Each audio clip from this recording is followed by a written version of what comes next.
So I will follow section A, and for section A, let me see.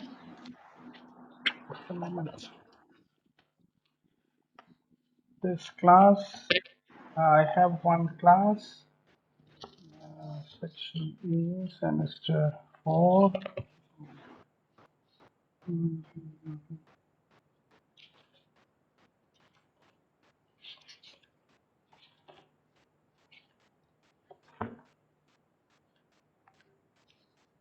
E,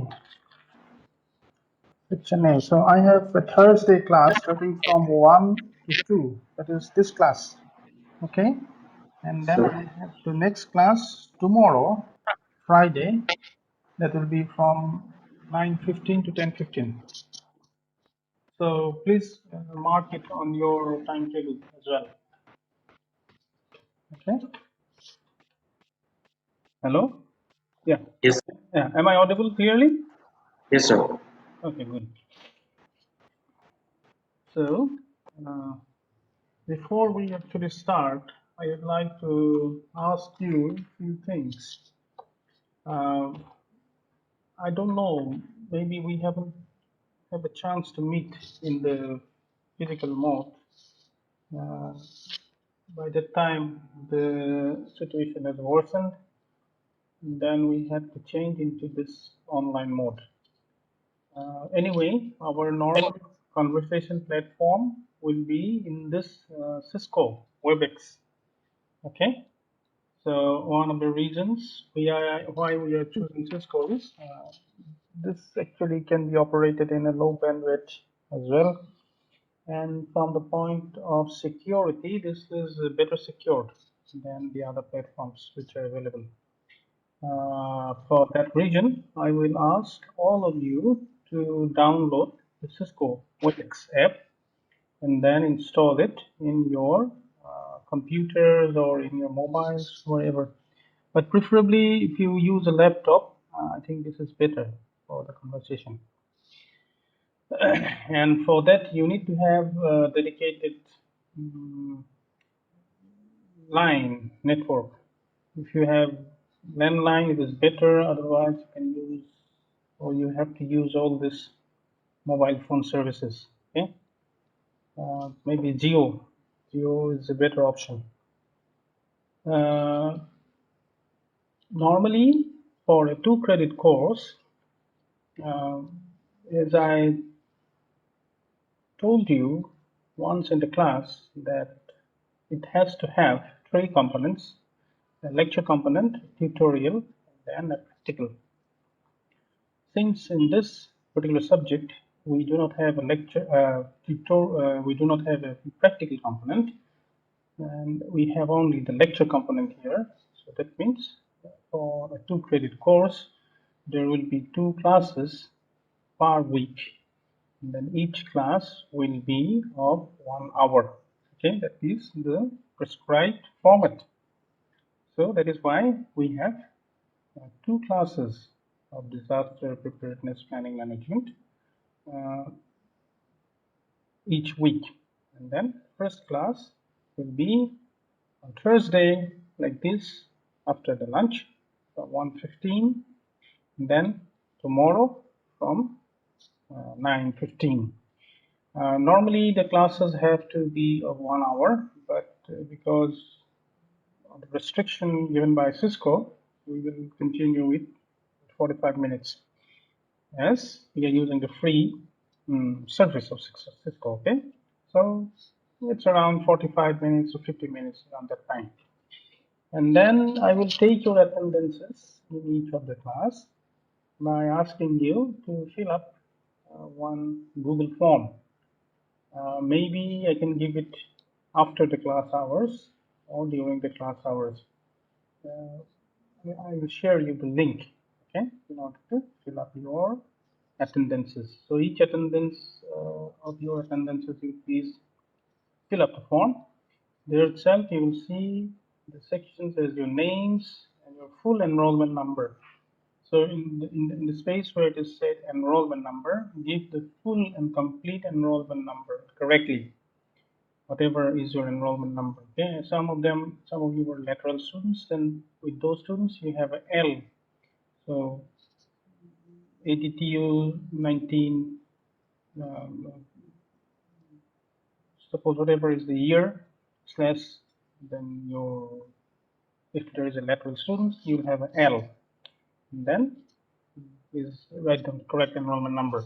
And then I will ask for the section. So you please update those things in the attendance form. And regarding the class notes and then the video links, since this course was already introduced 1 year ago, we are following the new AICTE model syllabus. So some of the class notes, almost all the class notes, you will find in the ERP once you can log in. But for the videos, there are no videos. So the videos will be mostly the videos that I will be teaching, giving lectures. And those videos I will upload in the subsequent classes. So together with the class notes, you will be able to see the videos. And lastly, do you have the detailed syllabus of this course? How many of you do not have the syllabus?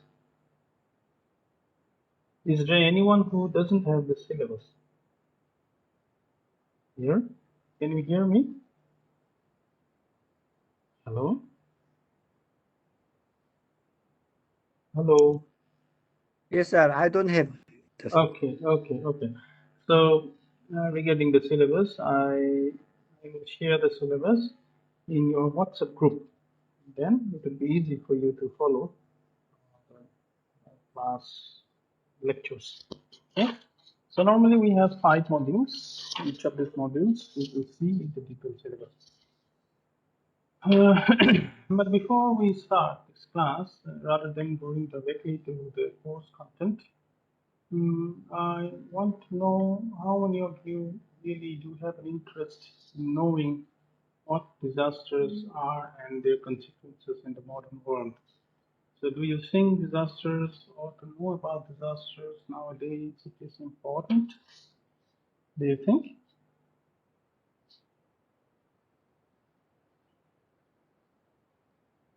Oh, by the way, uh, okay, someone is saying my voice is very low. So, how about now? Can you hear me clearly? Hello. Because for me also, I am adjusting to this environment. So please make it an interactive session. Okay. Sometimes I may ask you questions. Then from your side, please say yes or no or whatever questions, because I need to know if this whole apparatus is functioning clearly or not. Okay. So I hope I'm audible. And my question was, as civil engineers or as uh, future engineers of the society, do you think that knowing about disasters, it's important for you, or is not that important? Yeah, you're free to say, and please make this an interactive session. Okay, otherwise it will. Yes, it is important, sir. Yes. So one of the very important things nowadays is the increasing number of disasters in the global scenario. And then, if you are keeping your eyes and ears open, you will see that disasters as a whole are on the rise. Okay, so we can classify basically these disasters into 2 categories. One are known as natural disasters, and then the other part are non-natural or man-made disasters. So there are not a very hard and fast, clear demarcation when it comes really to find the trace of man in the origin of the disasters. By saying so, what I mean is whether, if we say really the cause is in nature, then you have to admit that mankind or people are also a part of nature. So a strict demarcation of disasters or classification of disasters into these two categories of natural and man-made, sometimes it's a very vague classification. But however, in order for us to progress, study the subject, we say that whenever the source of a disaster lies in nature, then we can say this is a natural disaster. Okay, so for example, when we talk about floods, or when we talk about an earthquake, or when we talk about a volcanic eruption, these all, if you look and then go back, these all have their sources back in nature. That means due to some natural event, these disasters ultimately take place. But in case of a war, or in case of, uh, for example, the current situation, it's really very difficult to say that these are non-natural disasters. So, in case of a war, definitely the war is also a disaster. This is a catastrophic natural nature. Nature is very catastrophic. You see the wars back in history, which are mostly due to the political or economic reasons. Okay, so specifically saying this is a man-made disaster. For example, a war in Iraq, or the war, or the civil war that is going on right now in Myanmar, or the war, or the genocide that has been happening in the parts of the world, or the genocides that took place in the parts of the world in history. Those all were mostly man-made. Then some of these disasters are also man-made in the sense when people are building industries, and then we are running a race of industrial revolution. Sometimes due to our carelessness, some of these disasters also occur, and then it results in the loss of lives, and then the loss of property or economic damages. For example, in 1984, there was an industrial disaster uh, in part of India.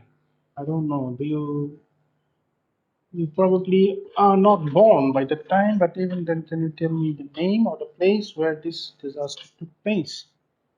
In 1984, there was a very uh, big non-natural, or you can say industrial or man-made disaster that took place in India. So I ask all of you to specifically tell about what disaster is it? What disaster was it? So do you know that?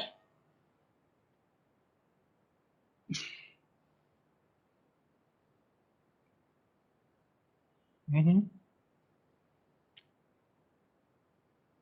Have you heard about the Bhopal gas tragedy?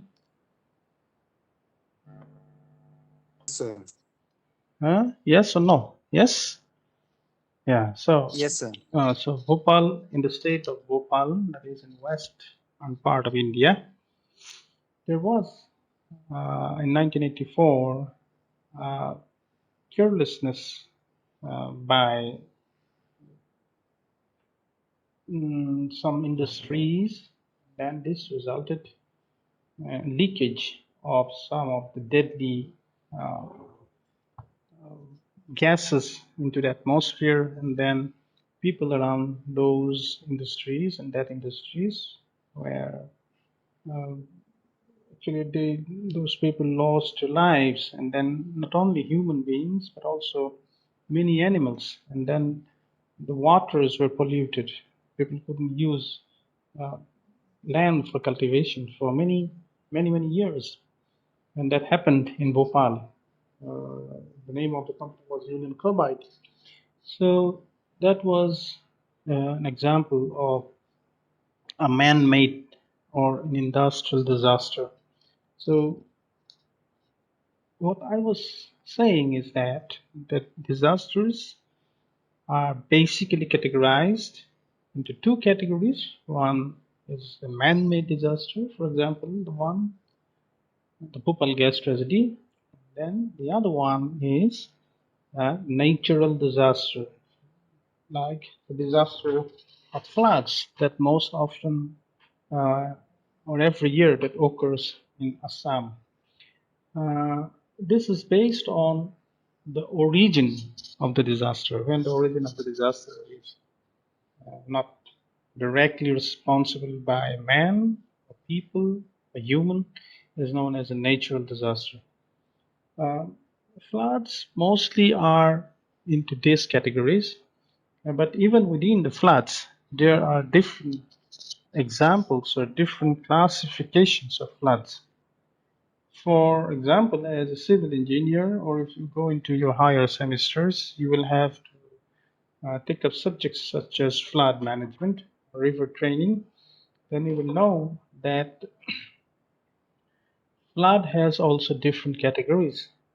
Sometimes, if you look at the Brahmaputra River or any river near your place, you see that during the lean period or during the dry period, dry season, there are not much waters in the river. But as we progress into the year, starting from January, and then February, March, April, when the monsoon sets in, particularly in this part of the world, then together with the rainfall, the ground where the rain is falling gradually becomes saturated, and then there comes a point where the ground can no longer absorb any amount of water that falls upon it. So that means the ground is fully saturated. So this amount of water then translates into an overland flow. Okay, so this overland flow is normally we say this is flood. So this can happen in a river, maybe in a big river in like Brahmaputra, it may be in its tributaries as well. And this is a normal course of the hydrological cycle.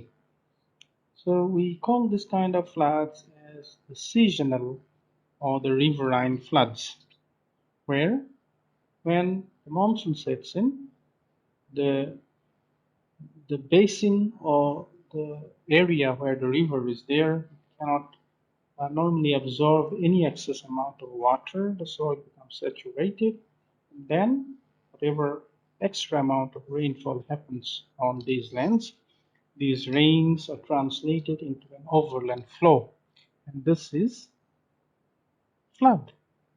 So this is a normal course of nature. Okay, so this is a riverine flood, or this is a seasonal flood. So again, when we progress further into the season, into October, November, December, by the time monsoon is no longer prevalent, then gradually the the head in the water in the river drops down, and then we do not see much water in the river. Again, there are different kinds of floods. Sometimes, if you have an experience of getting trapped in Guwahati city during a rainy day, or maybe during a usual day in the monsoon months, you'll see that only with a very less hours of rainfall, people cannot really go anywhere because all the roads are clogged with water. So this is an example of an urban flooding. Normally, urban flooding results because of many activities. Many of them are responsible. Many of them are caused by people. So one of them is that we have done a lot of concretization on the land. Means we have built houses, we have built roads, we have built pavements, and because of that, Normally, what happens, the percolation, or whenever there is a rainfall that occurs on the ground, it cannot travel inside the ground. Why? Because we have made a surface which prevents it from normal percolation. So the water automatically translates as overland flow. We call it an overland flow. And then, if within a short period of time there are a lot of overland flows that take place, that happens that the drains, they cannot carry the water, and then it overflows. And then we see the example, as I said, is an urban flooding. So this is also a disaster, but this is mostly caused by mismanagement or lack of proper management. Uh, and people are also responsible for it. So you see, it's very difficult to say that floods are always natural disasters. No, floods are not always natural disasters. It depends what kind of flood you are actually talking about. If it is a riverine flood, if it is a seasonal flood, yes, we agree that inside a watershed or inside a basin, you can say this is a normal or natural phenomenon. But in case of an urban flood, we cannot say that this is entirely a natural event because urbanization or the clogging of the drains, all these things are contributed mostly by the people themselves. Okay, so talking about floods, we have other floods such as the coastal floods. So, what is a coastal flood? So coastal flood, do you expect to see coastal flood in northeast India? Yes or no? Hello? Are you there? Don't know, sir. Ah, okay. See, coast means the coast of uh, the land when it meets the ocean or the sea. So since India has a very large coastline starting from almost West Bengal up to Andhra Pradesh and then go back down south to Tamil Nadu, then Kerala, and then coming again back to Maharashtra, and then ultimately to Gujarat. So more than 3,000 kilometers of land we have as our coastlines. So those areas are prone to flooding mostly by the water that sometimes sets in from the sea inside the land. So in this part of the country, in Assam or in entire northeast India, since we are not directly adjacent to any of the coasts or any of the sea, we do not experience this coastal flooding. But if you go to some southern states, such as Andhra Pradesh or Tamil Nadu or even to Maharashtra, so people there they experience this coastal flooding. So why coastal flooding occurs? There are many reasons again. So sometimes what happens if there is a cyclone or an area of low depression that is originating in the middle of the ocean and then it is traveling inside the land. So due to this cyclonic activity, this cyclone carries with it the, the water from the ocean or the sea, and then as it enters into the land, these waters are dumped in the places where along the path the cyclone traverses. So if you imagine that in a particular area you were dumping tons and tons and tons of water suddenly, so what will happen? There will be flooding in those areas. So this is one of the reasons of coastal flooding. So if you hear that there is a cyclone coming, So together with the cyclone, you will you will often hear it in the news that there were flooding that happened in those areas. And even without coastal flooding due to the cyclones, there may be other reasons why coastal flooding may take place. So some other reason may be due to a tsunami. I don't know if you are familiar with the word tsunami. Tsunami is actually a geological event or the origin of the natural event is or lies in the structure in the bed of the earth. So suddenly, due to an earthquake, if there is a rupture in the structure, a part or this is happening in the middle of the ocean, a part of the bed rises, and part of the red bed goes down. So this triggers a wall of water uh, suddenly rising up, and then this wall of water travels, if it travels into some of these coastal areas, so together with these waves, it brings huge amount of water. So we call it as tsunami. Tsunami is a Japanese word.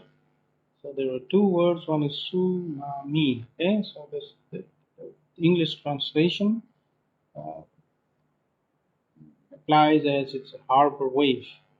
So normally in Japan is island nation and used to have a lot of harbors where there were ships which were you bind those ships and then they stay and then they come for the purpose of business and then it is also near to the ring of fire. Always earthquakes come almost in an everyday basis. So people there they are familiar with this kind of waves or harbor waves. So this name is picked up from their culture, tsunami. But large tsunami occurred in the Indian Ocean as well. So that was in which year? In 2004, 26 December. So this origin of the tsunami was actually a big earthquake that happened in somewhere near Indonesia in the Sumatran Islands. And then there was a big rupture that took place, and then because of this rupture, a sea of waves of water actually traveled in every direction and especially towards the west. And then those waters resulted in the Indian Ocean tsunami hitting in the coastal areas of Thailand, Myanmar, uh, then India, Bangladesh, Sri Lanka, and then even far places such as Madagascar and then in African continent. So you see that due to tsunami, you can experience or people may experience uh, this kind of uh, secondary disasters resulting in floods. Okay, there are a lot of videos in the YouTube also. If you type tsunami in 2004, you'll see there are a lot of videos how destructive these floods are, how destructive the water itself is. So I am giving you an example of coastal flooding, and then there may be two reasons. One is because of the cyclone, and then there may be due to the tsunami. So apart from these two, there may be other reasons as well. Uh, just to give you an example, sometimes what happens, I don't know if you know it or not, the water in the sea or in the ocean, they have a natural tendency to keep on fluctuating its levels. So this is also governed by the gravitational pull of the sun as well as the moon. So since these pools or these forces they keep on changing with the lunar calendar, so you normally experience a higher tide whenever there is a full moon night. So during the full moon night, what happens? The water rises in the ocean, And then this water sometimes they gush inside the sea or inside the land uh, due to this normal phenomenon. Uh, and even during the day itself, the waters they keeps on fluctuating its levels. So if you travel or happen to travel to Vietnam City, there is a country known as Vietnam. And then there is a southern city in Vietnam, the name of which is known as Ho Chi Minh City, or its earlier name was Saigon. So this is a delta city. That means it is situated where the Mekong River meets the South China Sea. And then if you go there, you will see that every afternoon this city is flooded. Why? Because of this variation in the uh, diurnal variation of the water level in the sea. So by the time the evening sets in, the water rises, and then these waters they come inside these cities. Okay? So this is a normal course of the day. So if you meet someone from Saigon or someone from the Ho Chi Minh City, you can ask him, so how about your flooding? So they will say that normally every day they experience this kind of floods, especially during the afternoon. Why? Because their city is situated in one of the very vulnerable and coastal areas. Okay, so I was just giving you some of the examples of how this coastal flooding can affect or what may be the sources of this coastal flooding. So flooding itself, as I said, it is or it may be one of the natural disasters, but depending on the classification of flooding itself or the various categories of this flooding, there may be some elements of human or anthropogenic causes that results in these kind of floods. Okay, for example, we said urban flooding, or even in the coastal flooding. Nowadays, more and more cities are experience larger amount of and more frequent amount of floods. Why? Because the seawater or sea level is rising. So why the sea level is rising? I ask all of you. Do you have an answer for this? Why is the sea level rising? Because of melting of ice due to the Yes, global warming. yes, very good, very good. Yeah, you see, this is a very general course, so I ask all of you to keep your eyes and ears open so that you are familiar with the happenings of the current affairs of the world, the problems of the world. So, because nowadays there is a global warming taking place, these glaciers are melting, and then these glaciers, which hold billions and billions metric ton of water, are now set loose into the ocean. And because of that, the level of water in the ocean are also rising. So if you imagine you have a home which was near to a place in Sri Lanka, in some of the coastal areas, and then you see that the sea is intruding your land, so you cannot do anything. This is also flooding. This is a disaster for those people who are experiencing it. And this is also resulting in coastal flooding. So each component in the disaster cycle is somehow related. So that means you cannot really say that flooding is not related to earthquake or earthquake is not related to fire. Uh, why? Because there is one event that becomes the immediate factor why the disaster is triggered. But there are factors which remain even before the disaster takes place. which contribute to the ultimate happening of the disaster. Okay, so you see the sea level is rising. So you may say that because the sea level is rising, coastal flooding is taking place. But sea level is not rising within one day. It is because of our actions since the start of the Industrial Revolution.